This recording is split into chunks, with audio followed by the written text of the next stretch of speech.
person will do.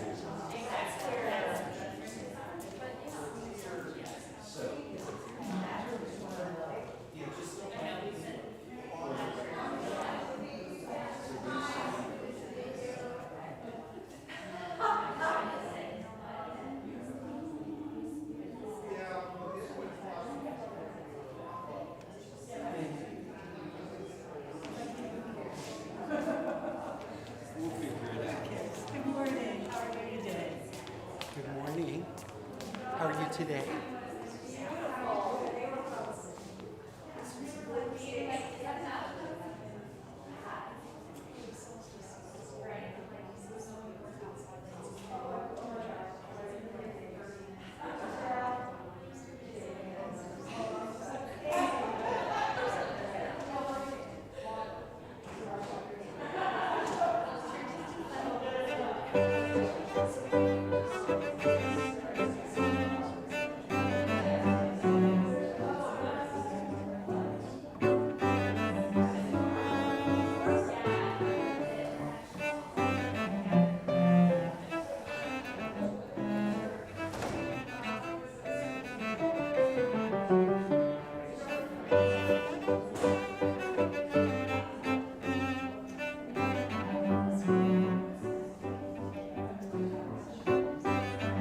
Good morning. Welcome to First Unitarian Church of Wilmington, Delaware. My name is Jacqueline Kairis. As your worship associate this morning, I'm delighted to welcome you. Warm greetings to all those here in the sanctuary, as well as those streaming online. Our hope and intent is to extend safety and acceptance here, no matter your abilities, no matter whom you love, and no matter where you find yourself on your spiritual journey. You are welcome here. If you are new to First U and would like to learn more about this church, upcoming services, or events, please check out our website at firstuuwilm.org. For those in the sanctuary, we hope you'll stay for coffee hour. We'd like to share some fellowship and say hello after the service. For those joining us online that are interested in further information, please use the chat function to sign up for our weekly email newsletter or access our website to contact the church. Today, we are fortunate to welcome as guest minister Reverend Morgan McLean. Reverend Morgan serves as the International Engagement Program Manager in UUA's International Office. With her unique experience, Reverend Morgan will guide us to explore and celebrate our connections, our differences with Unitarian Universalist groups around the globe. She will also reflect on her own work of unlearning American expectations and be open to emerging voices. Reverend Morgan previously served as minister in congregations in California and Pennsylvania. That's when she had the joy of meeting Reverend Larry. She is a lifelong UU and has been part of 6 other UU congregations around the country. She now lives in Arlington, Virginia, with her husband, Daniel, and their energetic preschooler, Myrtle. She reported to me the whole family is happy to be here today. Reverend Morgan McLean, we are honored that you're here with us today to share your experiences and wisdom. And now, let us prepare our hearts and minds for worship.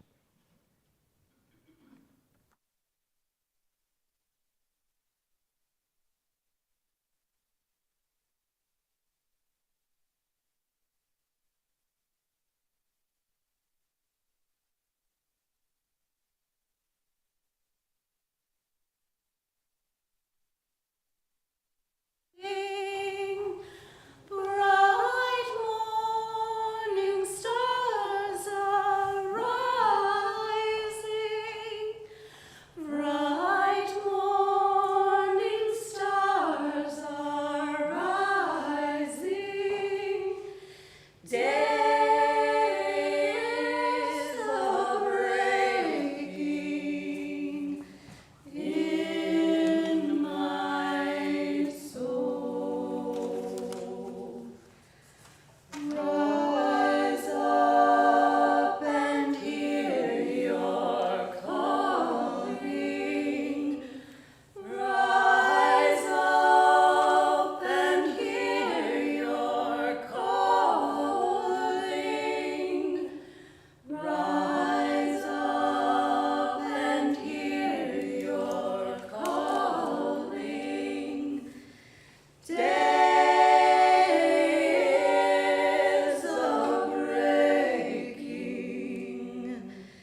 Reverend Diane Rollard.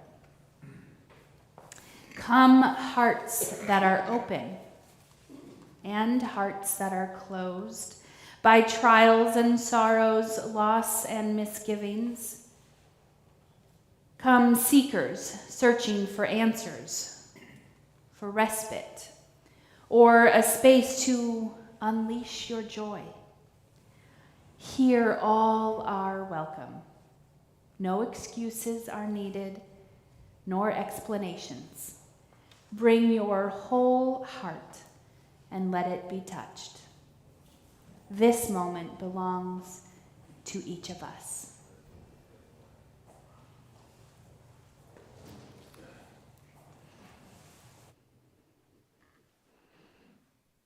If you have a chalice at home, I invite you to join me by lighting it as I read these words from Norbert Čapek, the founder of Liberal Religious Fellowship in Prague, Czech Republic. Mother Earth, Father Spirits, where are you? In the sky song, in the forest, sounds your cry. What to give you? What to call you? What am I? Mother Earth, Father Spirits, take our hearts, take our breath, and let our voices sing our parts. Take our hands and let us work to share our art. Please rise in body or spirit and join in the singing of hymn 182, Oh, the Beauty in the Life. This hymn was written by the founder of the Universalist Church of the Philippines. Along with a video, a congregation in the Philippines leads the singing with pictures of various UU communities. And please remain standing after the hymn to affirm our mission.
And now, please join me in affirming our mission.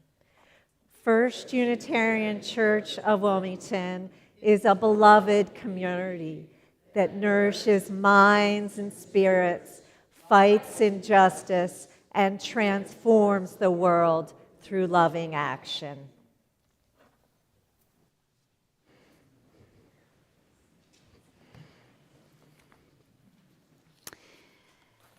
I have a pop quiz.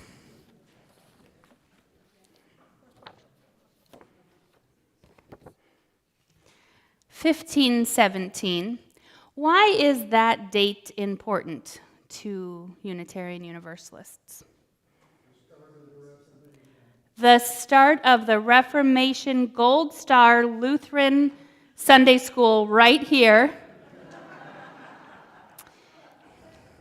1517. What's the name of the guy? Martin Luther. He was a monk. He was a Catholic monk, and he just had some ideas about how to make the Catholic Church a little different. One of the things that he didn't like was the selling of indulgences, of passes to heaven. So the Catholic Church was going around saying, well, you know, Grandma's still in purgatory, but if you gave a little money, we could maybe... So Martin Luther didn't like that idea and 99 other things. So he wrote them on a piece of paper, and he nailed them to the door of the local Catholic Church, just so that they were sure that everyone would be able to read his work. He just wanted to reform some things. But he was seen more like protesting. So he got to be known as a Protestant. See how that happened? Were we there? Okay. So the Protestants are established, Catholic Church, and now there are Protestants. So can I have someone be here, and I need a little living timeline. Richard's always up for that, I know. I'm going to need a few other people, too. Just hold it up. Thank you. Beautiful, beautiful. So there were other folks who joined the Protestant movement, like John Calvin, and he believed that everyone was predestined when you were born to either go to heaven or hell, and he established his own community in Geneva, Switzerland. Meanwhile, and I'm going to need someone else, so, just come on up. Thank you. And his name's on the other side. There was a physician named Michael Servetus, and he wrote a book in 1531 called On the Errors of the Trinity, for which he was persecuted by, among others, John Calvin. So Michael Servetus was actually burned at the stake by Calvin with a copy of his latest book. That one was called The Restoration of Christianity, which Servetus had sent to Calvin. So Calvin had that strapped to his leg. In that book, in The Restoration of Christianity, he denounced the divinity of Jesus and infant baptism. And Michael Servetus inspired many followers. And one of them, come up, I need the next person. Who's coming? Thank you. One of them, and you have two names, so you'll just have to get fancy with that when the time comes. One of Michael Servetus's followers was Giorgio Biandrata. He was an Italian physician, and he moved to Geneva, and he became a chief advocate for Michael Servetus's ideas. And he refused to sign John Calvin's Orthodox Confession, and he fled to Poland, where he became the personal physician of a young Princess Isabella.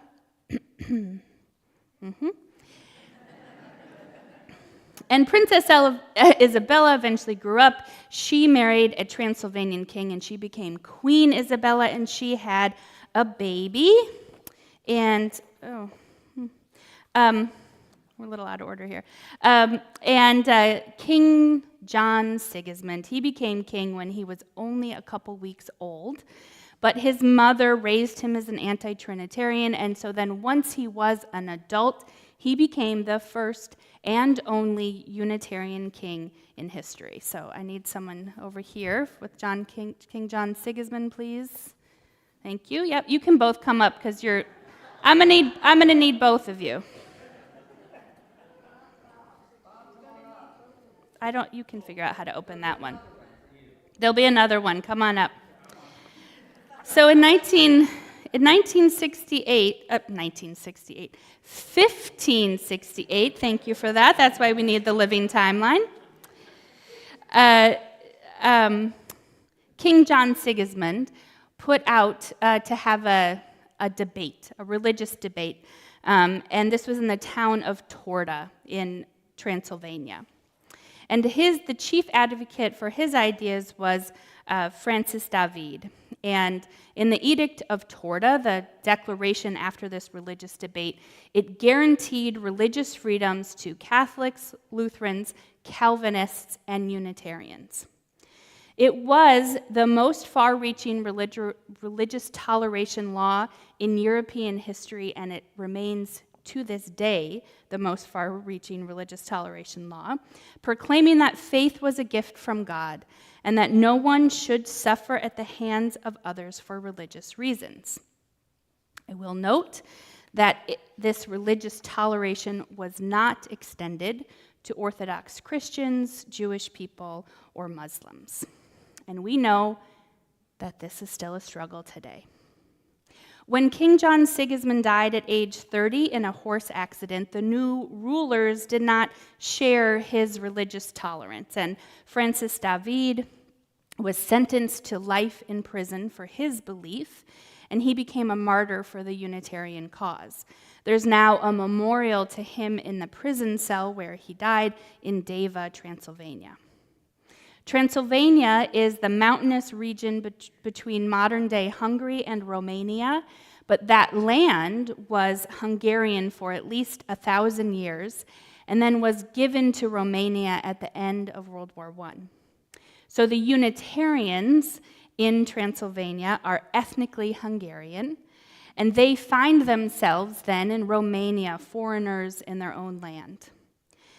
After World War II, Romania was occupied by the Soviet army, and they were forced to adopt Soviet communism. So until 1991, the Unitarian church lands and buildings and schools were taken by the government for communal rule. And many Unitarian churches in Transylvania today are still negotiating with the government to get all of their property back.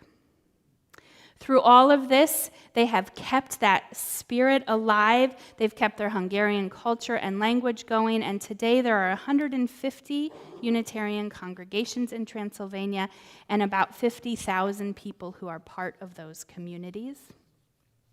The Unitarian Church in Transylvania has a bishop and a catechism, a set of defined beliefs with over 100 points that young people are expected to learn. One of those points, they ask, how do we understand God? We perceive God as soul and love. God is spirit, and they that worship God must worship in spirit and in truth. The Unitarians in Transylvania have worshiped together all of these years and never given up their identity. The strength and love they have for each other is demonstrated to all of us in their commitment to soul and love and spirit and God. So let's get back to our timeline for a second. I need another person. I'm going to need two more, so someone else can come up too, please. So Michael Servetus was martyred in 1553, and another of his followers. Can you hide this one until? Oh, thank you. It's going to be a big reveal. Another of Michael Servetus's followers was an Italian lawyer named Laelius Socinus.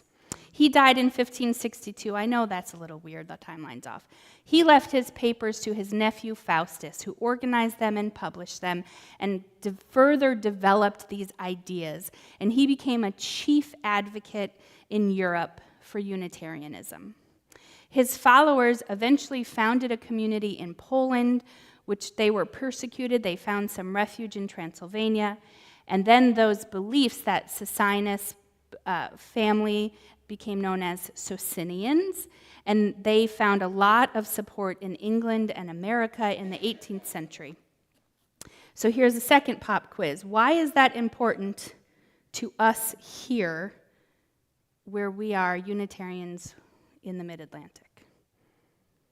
Richard.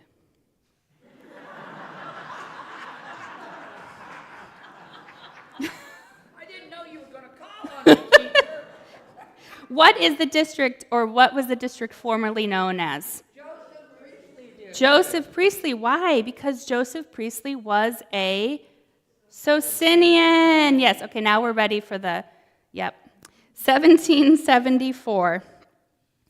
Joseph Priestley supported the first Unitarian church in the first Unitarian service in England, and he became quite radical, and eventually he came to America here, and he gave a series of sermons in Philadelphia, which led to the founding of the first Unitarian church in Philadelphia.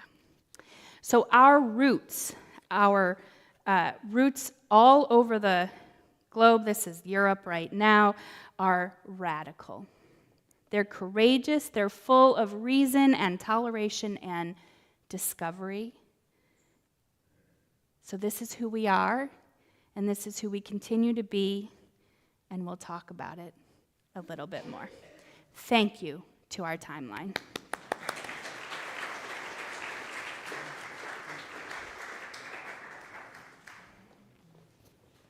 Thank you.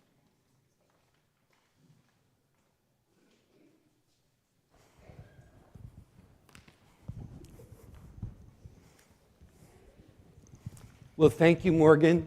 It's so great to see you, and it's great to fit in a Sunday school class in the middle of a service. I love it. And welcome to Daniel, your husband, as well, who's joining us today, as well as Myrtil, who's in church school. So let's join together now in a time of prayerful meditation as Barbara Crowell comes up and lights our Advent candles.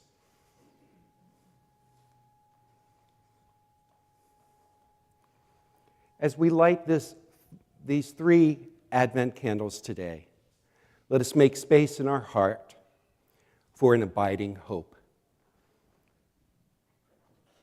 Oops. We still have hope. Hang in.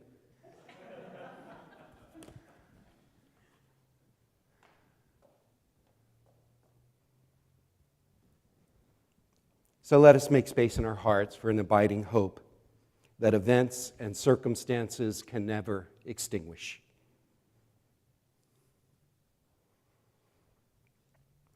Thank you, Barbara. O Spirit of life and love, although we don't always acknowledge it, we know that we are interconnected with all of life. That interconnection is as close to us as this moment's breath. So as we now take a slow and mindful breath, may we renew our sense of connection, of holy connection to all that is our life, to all that seems separate from us, to all that seems different from us, to all that seems far from us. If even for just this luminous moment, may we know this sacred, holy, precious, poignant interconnectedness.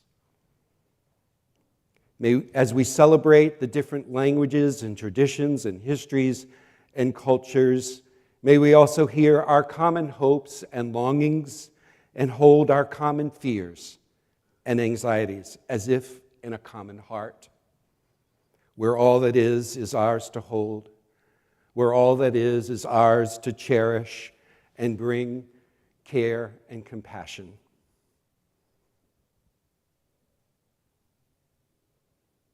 At this time of year, when we hear the ancient longings for peace on earth and goodwill to all, we also know, sadly, that we are far from it. Yet rather than relinquish hope or succumb to cynicism, may we find within us and among us a more strident faith and an energy beyond just our own, to strive for a peace that may even be beyond our current understanding, to work towards a good will that sincerely includes all. As we pray now in our words and these words and the words as our ancestors may have said them, in my case, in Italian as well. Spirit of life, come unto me. Spiritu de vita, vieni a me. Sing in my heart all the stirrings of compassion. Canta nel mio cuore tutti I moti delle compassioni. Blow in the wind, rise in the sea, soffia nel vento, sorgi nel mare. Move in the hand, giving life the shape of justice. Muoviti nella mano, dando alla vita forma de giustizia. Roots hold me close, wings set me free. Le radici mi tengono stretto, le ali mi rendono libero. Spirit of life, come unto me. Spiritu de vita, vieni a me. So in this shared silence, let's attend to whatever concerns our prayers of our heart hold on this day. In a moment, we'll give you an opportunity to share those concerns or joys in this meeting or online. But let's begin first in this shared silence to listen to what we're holding in our heart.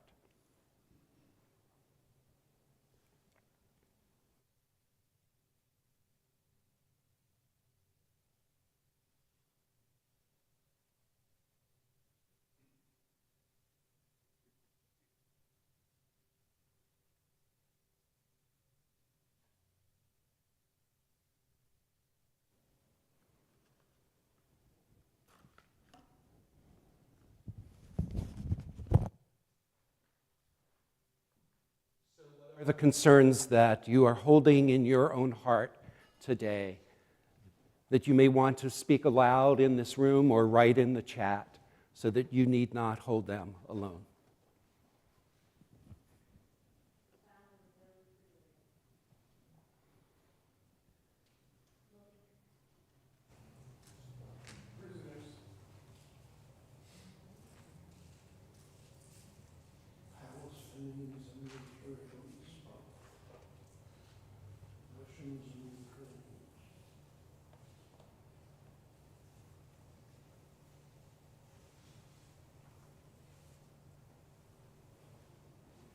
So we hold these concerns alongside of you.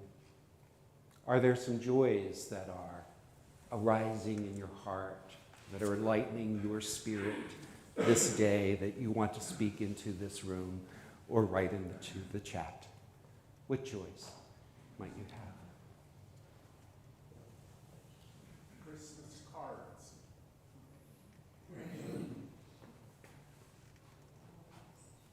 Efforts to house the homeless.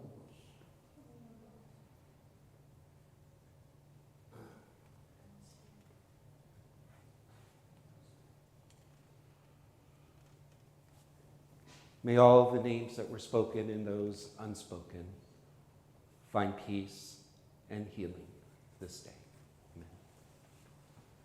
Amen.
There are Unitarians in Transylvania, in the United Kingdom. But if you imagine a map of the world, you would see pins of Unitarian and Unitarian Universalist communities in Brazil, in South Africa, in Burundi, in India, and the Philippines, and so many places in between, in Australia, Czech Republic. We've been hearing these words. Unitarians, Universalists and Unitarians came together uniquely in the United States. And so most communities around the globe that were organic communities identify as Unitarians. Some of them are Unitarian Universalists who either organically found Universalism or who were inspired by American Unitarian Universalism. But each pin in that map represents its own history, its own social context of the faith. Of course, our social and cultural realities are very different around the world, but still, we are a global faith. We don't have a pope or a bishop of the global world. We don't all believe exactly the same thing, but we are related and connected. I want to share a little bit more about two pins on the map, and then I'll share a little about some things that I've been learning in my work in this global world, and I'll invite you into your own reflection on that.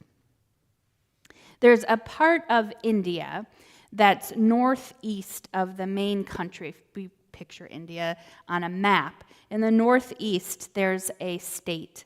And in that state of Meghalaya, you'll find the Unitarian Union of Northeast India. That area of Northeast India had Welsh Methodist missionaries in the 19th century. And those missionaries found one of the main indigenous groups there, the Kazi people, had their own non-Hindu religion, which featured belief in a creator God. And so it was the missionaries who actually created the first Kazi text, actually wrote down the language when they produced a Kazi translation of the Bible. In 1865, Hisham Kishore Singh was born in the Khasi Hills. And at 15, when he converted to the Methodist tradition of the Welsh missionaries, he read the Bible for himself. And he began to form questions about the nature of Jesus and God, not knowing that other people had done so in Transylvania and England and Boston and many other places. And eventually he got connected to some of the writings from William Ellery Channing, and that's an American Unitarian minister. And that gave Hisham Kishore Singh the word Unitarian for what he was articulating. On September 18th in 1887, Hisham Kishore Singh led the first Unitarian church service in his home. There was one woman and two men at that first service. In the Kazi Unitarian hymn book, it describes his idea of God as the living God is the only God. He is our real Father, Mother. He is filled with love and compassion and forgives those who repent. Another part says, one God, one church, one people, one mission, love God, love friends, live a blessed life.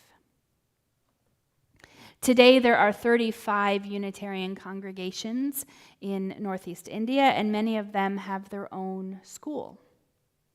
Every year they celebrate that first church service, September 18th. They call it Anniversary Day. And it's celebrated a whole month leading up to September 18th, and they do special meals and community events. And if you can imagine, each congregation commits to visiting every person in the congregation during that month. So sometimes there's multiple visits in one night. So people come into your house, they have tea and some singing and a blessing and a celebration of that community, of that connection with each other. On September 18th, many communities have a big parade through the streets. One of them even has a giant neon chalice on a truck, if you can imagine it, going down the street. A big celebration of our faith. That chalice is also a symbol that's used in the UU Church of the Philippines, and it is Unitarian Universalist Church in the Philippines. Universalism emerged on the island of Negros, led by a man named Toribio Quimada. As a young man in the late 1930s, he read the Bible for the first time, and he found a new understanding of his faith. He found a new Protestant church, the Iglesia Universal de Cristo, and began searching for resources for religious education. And he sent out inquiries all over to many places, and one of the responses happened to come wrapped in old newspaper, which listed the American Protestant denominations, and one of them was the Universalist Church of America. So he matched that word. He had called his church Universal, and he saw Universalists. And so he started communicating, and in 1952, he was in relationship with the then Universalist Service Committee, and they would send support and help him with resources and develop his own Universalist movement. In 1954, Quimada was excommunicated from the church that he founded, and he sought help from the 9 congregations he served. 9, he was the minister of 9, and he sought more help from the Universalist Church, and so they helped establish the Universalist Church of America. So they helped Quimada establish the Universalist Church of the Philippines with financial assistance and additional resources. 4 years later, there were 21 congregations on Negros Island. Today there are 27, and they have a goal of 50 by 2050. In 1988, Quimada planned to attend the Unitarian Universalist General Assembly in June, but he was assassinated on May 23rd for his ministry to poor farmers. With the leadership of the UUA at that 1988 General Assembly, the bylaws of the association were changed just for that assembly to open membership to the UUA, to the Unitarian Universalist Church of the Philippines. So just like this congregation is a member congregation of the Unitarian Universalist Association, so is the Church of the Philippines, which then represents 27 congregations. They have the 7 principles that we do, and they add an 8th. It's not our 8th, but they have an 8th, and they make it first. And that first principle for them is, there is a God, and God is love. We saw the Church of the Philippines in that opening hymn with words from Reverend Quimada. So my job title is the International Engagement Program Manager in the Unitarian Universalists International Resources Office. It does not fit on a business card. Basically, my job is to engage congregations here in the United States and congregations around the globe in connection and relationship building and resource sharing. So I have this I love my job. I have this amazing job. I get to talk to people, to Unitarians and Unitarian Universalists around the globe and find new ways of being together. When I tell people who are not UUs what my job is, I always have to say, but we don't do missionary work. We, American Unitarian Universalists, have never been big into converting or forcing religious beliefs on others. We do not have a perfect track record on that, but that is important, but it's another sermon. So I'll give Larry the Cliff Notes and he can fill you in.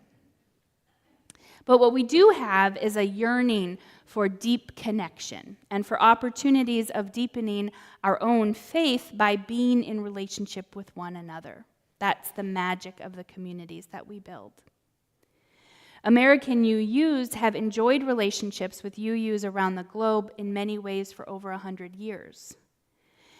Transcendentalist Henry David Thoreau wrote in his journal in 1837, "When any real progress is made, we unlearn and learn anew what we thought we knew before." When any real progress is made, we unlearn and learn anew what we thought we knew before. I think this defines for me my work. And in so many ways, kind of the whole world since March of 2020. We are unlearning and learning anew. We have learned how truly interconnected humanity is around the globe, how vulnerable each and every one of us is, and how much we need to care for each other.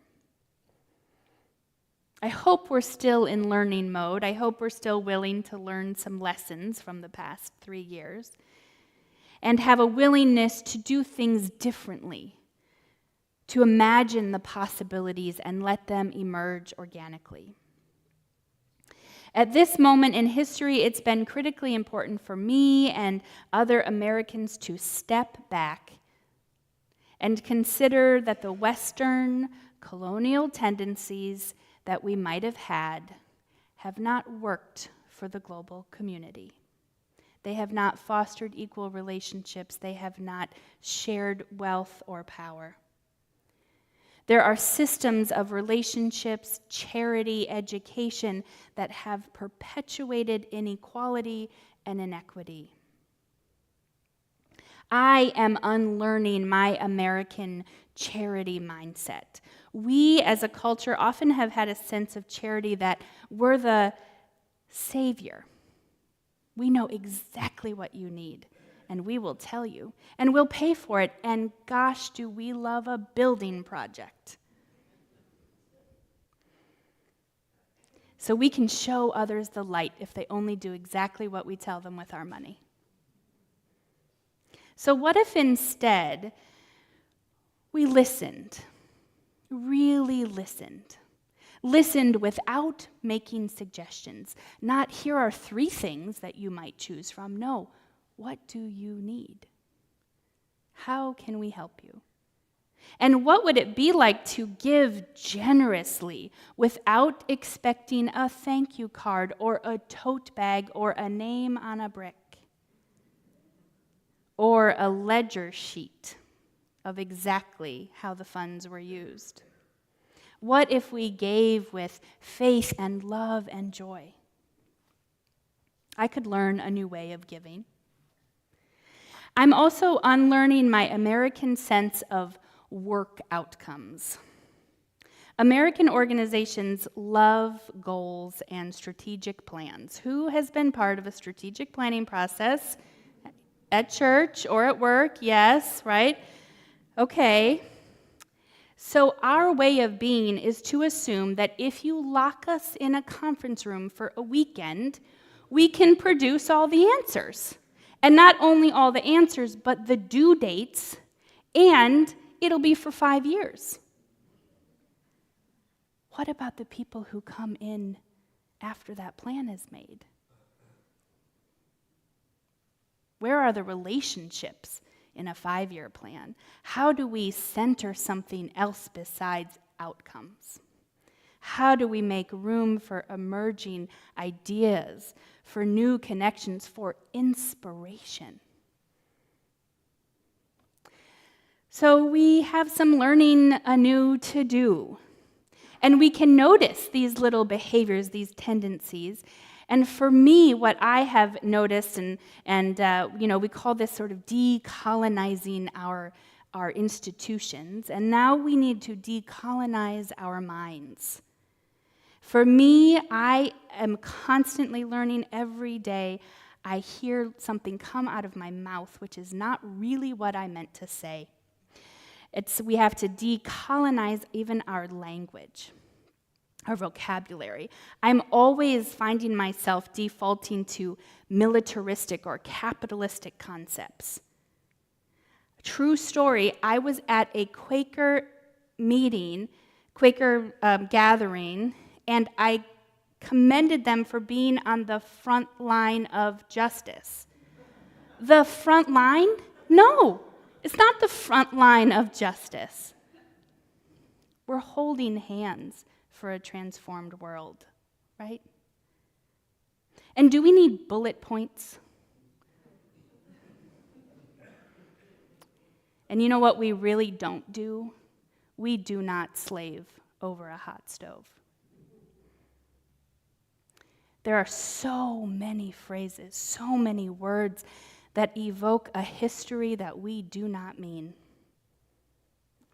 So as we notice things like that, we are decolonizing our minds and decolonizing our ways of being, and eventually shifting ourselves, shifting society to be more intentional and thoughtful and loving and more aligned with our values.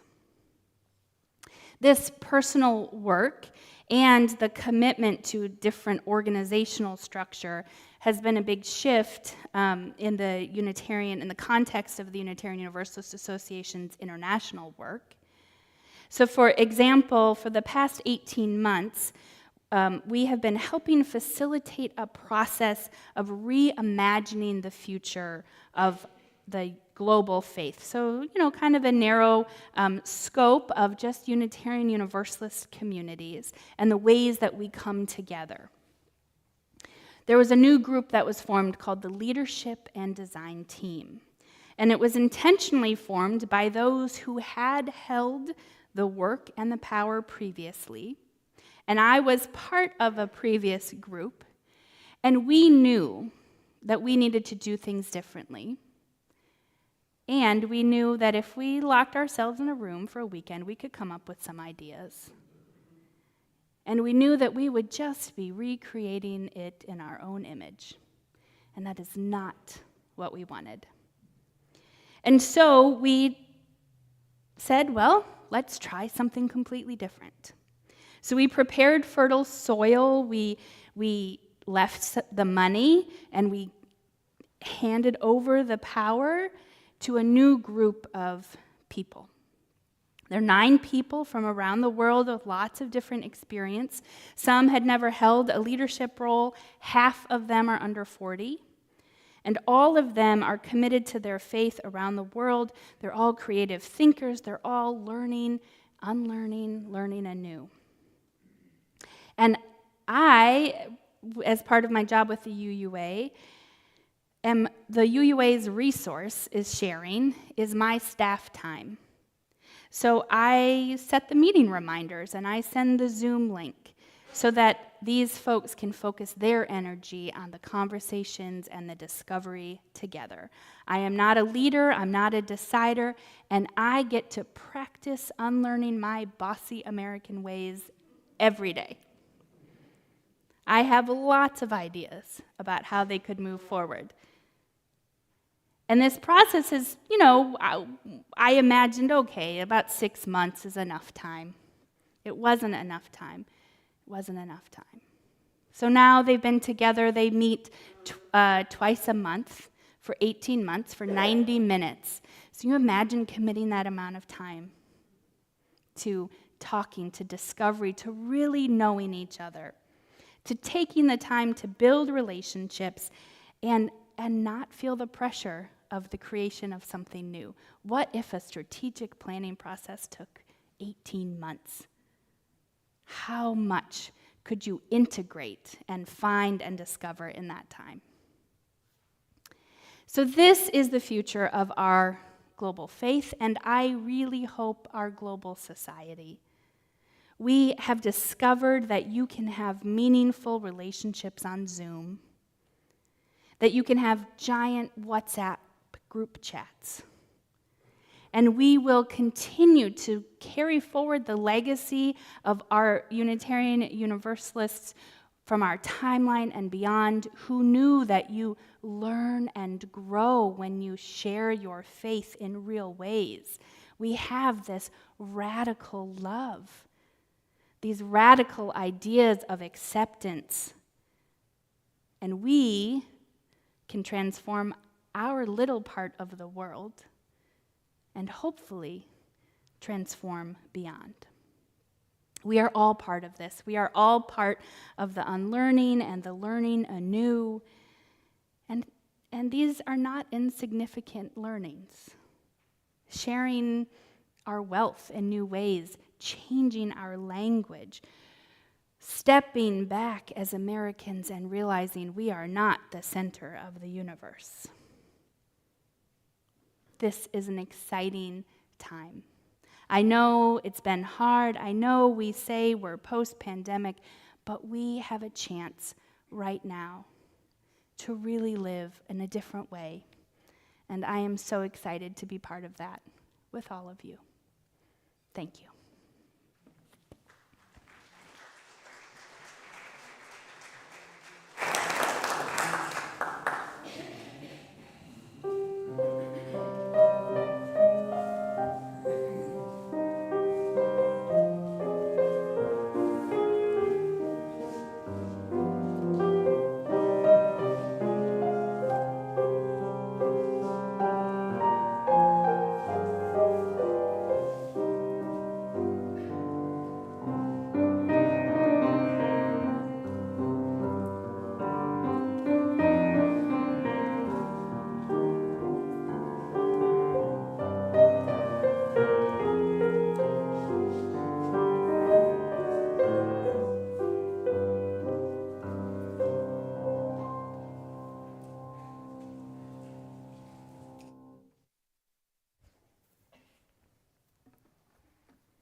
First, some announcements. Thank you, Reverend Morgan. That was just a wonderful sermon. Thank you. Today, those who have indicated they'd like to sign the membership book, please meet Reverend Larry in the Warner Room, which is right next to the parish hall, right after the service. Then later today, our winter solstice celebration is at 4 o'clock. It's going to start in the Brunner Chapel and then continuing in Parish Hall with a delicious supper, including a variety of soups and pasta. Bring a soup to share as you can. Next Sunday is Christmas Eve, and we'll only have one service in the evening. It's at 7 p.m. It's a multi-generational service. Please arrive at 6:40 for pre-service concert.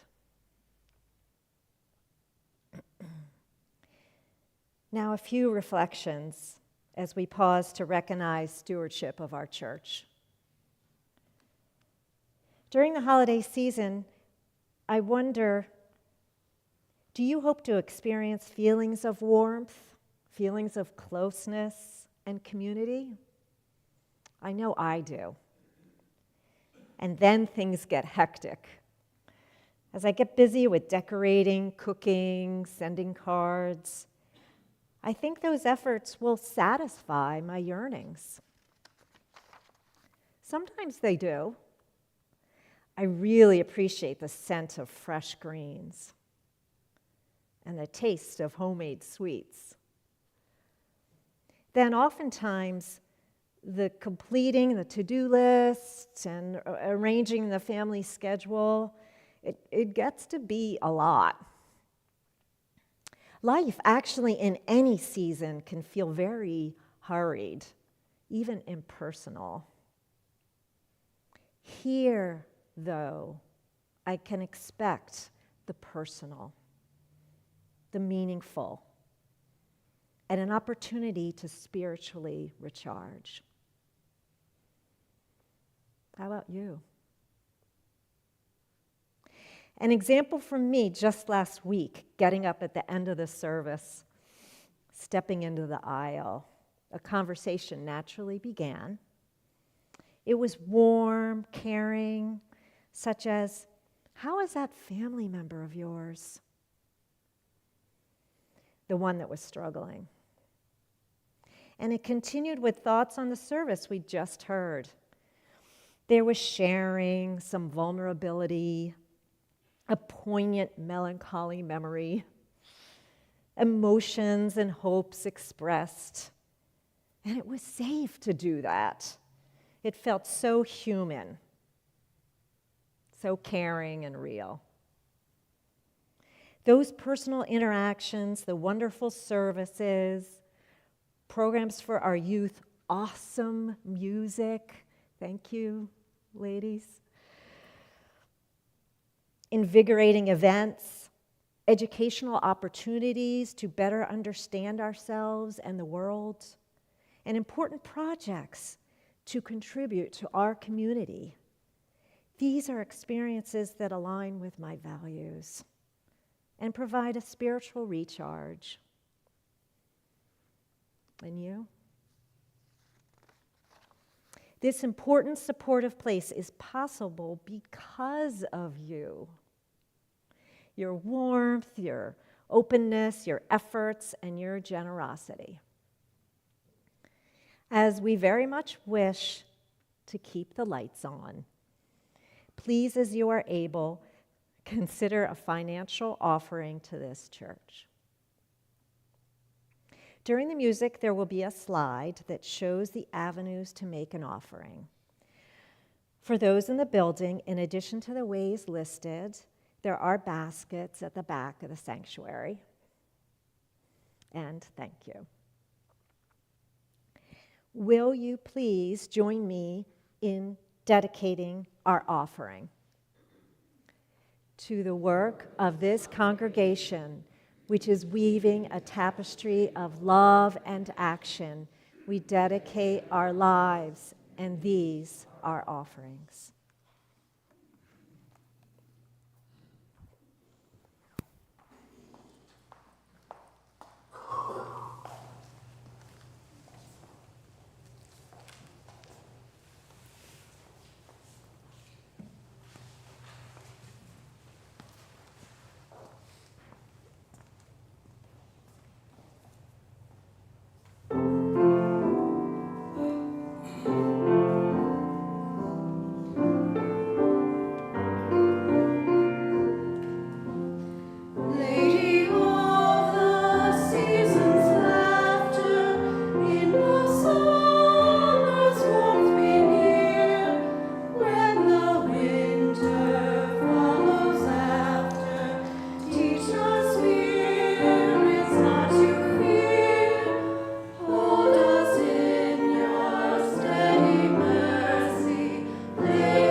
So lovely.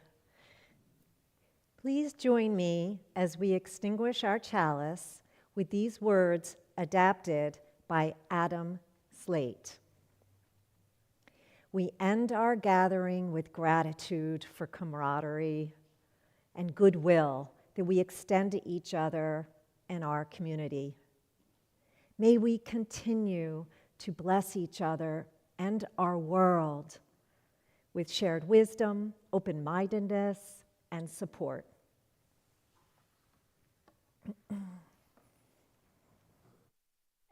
And I send you forth with these words from Mbutsa, who some people might know as Fulgence Nijimana, the founder of the Unitarian Church of Burundi. He has embraced his heritage and changed his name to Mbutsa. He was persecuted for his beliefs, and he fled the country in 2015 and found refuge with his family in Canada. I am grateful for the faith that reminds me all the time to have faith in the human capacity of building a more just and fairer world. To have faith in our responsibility as we live in this place. To have faith in the many possibilities that God has for us, and to be open to freely embrace them. Go with possibility. Amen.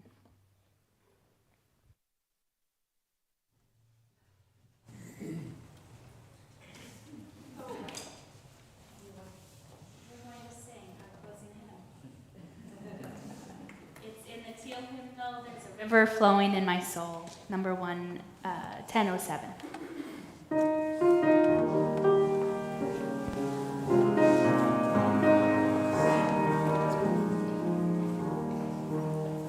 it's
Thank you.